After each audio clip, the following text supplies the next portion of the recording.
Following the somewhat groundbreaking, yet challenging and controversial release of Star Wars Attack of the Clones, Panavision used their experience in partnership with Sony to develop their first digital cinema camera, the Panavision Genesis. But with George Lucas severing his long-storied relationship with them following Attack of the Clones, and increased industry competition and various acquisitions that caused a growing financial crisis for the company, would this camera, that filmed a multitude of well-known big-budget movies, survive or face a quiet death? Find out today on our Abandoned Camera series.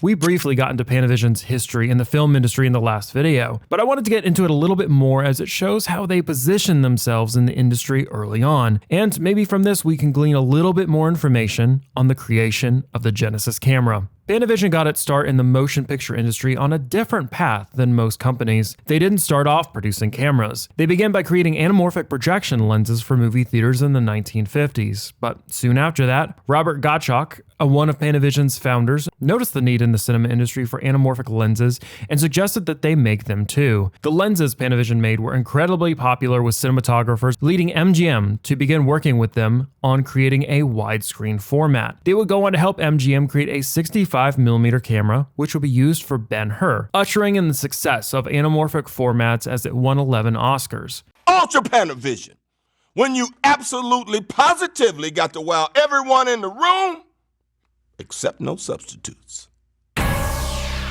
Soon after this, MGM went through some financial trouble and had to liquidate some of its holdings, and Panavision was given the rights to MGM's camera equipment division and 65mm cameras. Around this time, Gottschalk decided on changing the business model from a camera production company to a camera rental company and to not sell their cameras. This allowed them to constantly control, update, and fix the cameras for customers, ensuring peak performance at all times with their cameras. Their cameras and lenses would go on to make countless award-winning films, and they would begin to partner with Sony in the 90s with the goal of digital cinema cameras, resulting in the Sony f900 camera with Panavision lenses that filmed Attack of the Clones. I think that my single skill has been to surround myself with incredibly gifted and competent people.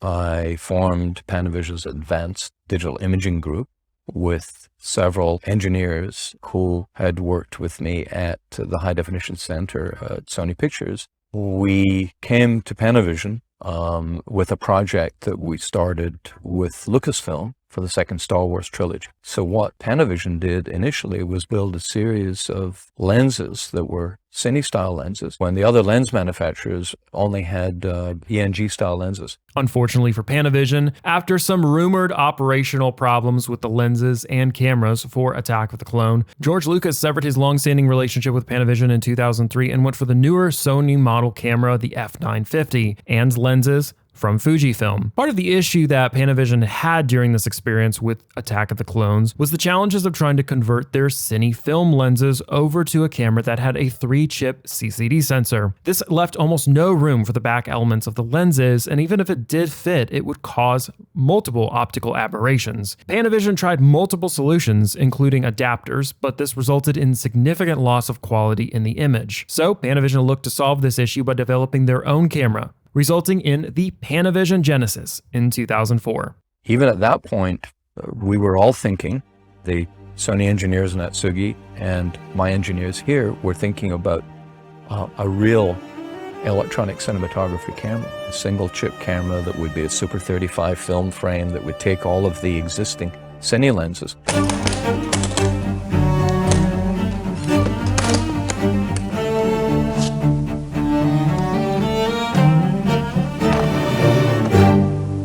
This was a full bandwidth RGB 444 camera that had improved many of the issues with the HDW f900 camera, but the most important aspect of the camera was the super 35mm CCD sensor that would make it more compatible with regular Cine lenses. This was the first known commercially available camera to be able to attach spherical 35mm film lenses. Though the chip could record at 5.7K resolution, the camera would actually cut this in half to have a final resolution of 1920 by 1080. And this was because of the issues Panavision had with capturing accurate colors. So they designed their own Panalog color space for this camera, giving it an, at the time, unprecedented ability to preserve color in the highlights, making it actually a preferred camera for visual effects work. Solid state imager like a CCD, we can put very small pixels adjacent to each other and in equal numbers. Now, you pay a penalty for that. If Genesis was a bare pattern camera, we'd only need 8 million photo sites, but because it's an RGB camera with equal resolution, it takes 12. But because of that,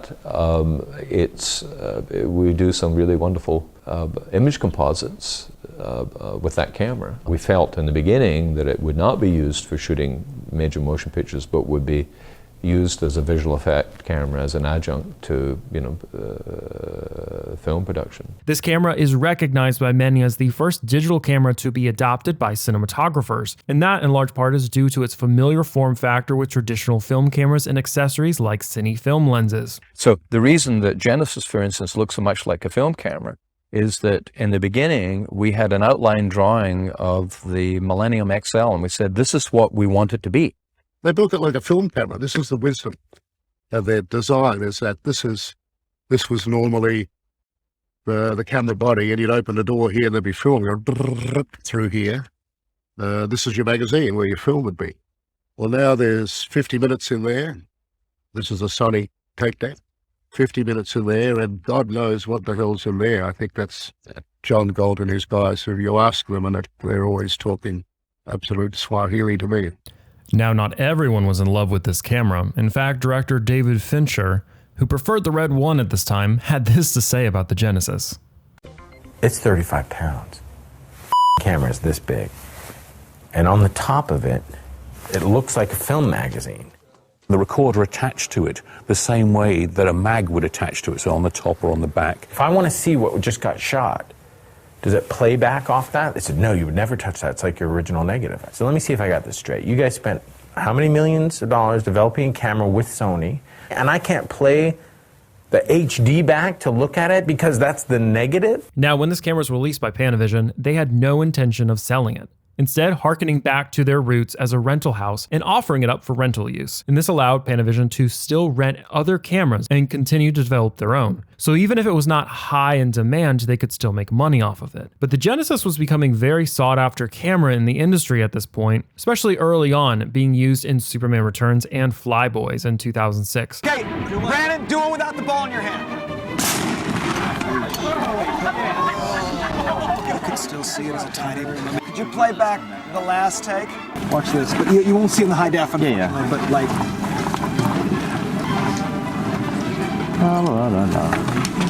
Oh, it's amazing. Holy shit, it's like Gone with the Wind. I have no video.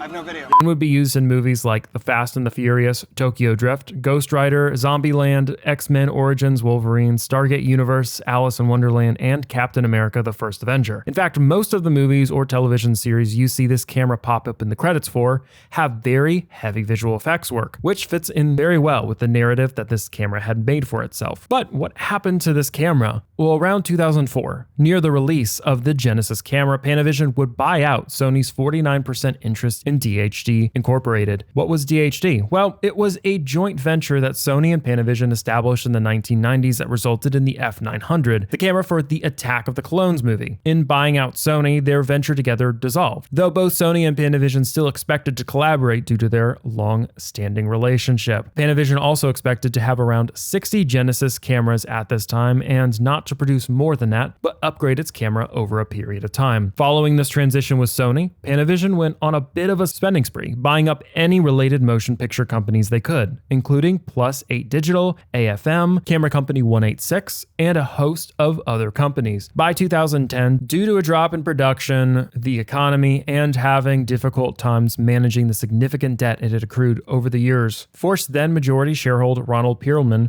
to relinquish his control of Panavision. With growing financial issues and a growing digital camera market around this time, this resulted in a growing lack of demand for the Genesis, and Panavision would discontinue the Genesis camera in 2012 and instead rent the higher quality Arri Alexa. So was this camera abandoned? In a sense, it was, and you could even argue it was doomed from the start. Despite its seemingly great success in the industry and the blockbuster films it was used in, this camera ended up with a company that was no longer a camera manufacturer and would never be able to create a follow-up to it. Not only that, but their idea of renting out cameras and just updating them in-house over time, while it may have worked for them in the past with film cameras, in this new digital age may have been too much to keep up with, as technology advancements have exploded since the start of the millennium. Though this camera with an awesome name was discontinued, it actually had a twin camera floating out there, the Sony f/35, the most expensive cinema camera ever made at $250,000. And you can find out about that camera next week or watch the rest of our abandoned camera series now by clicking the link on the screen.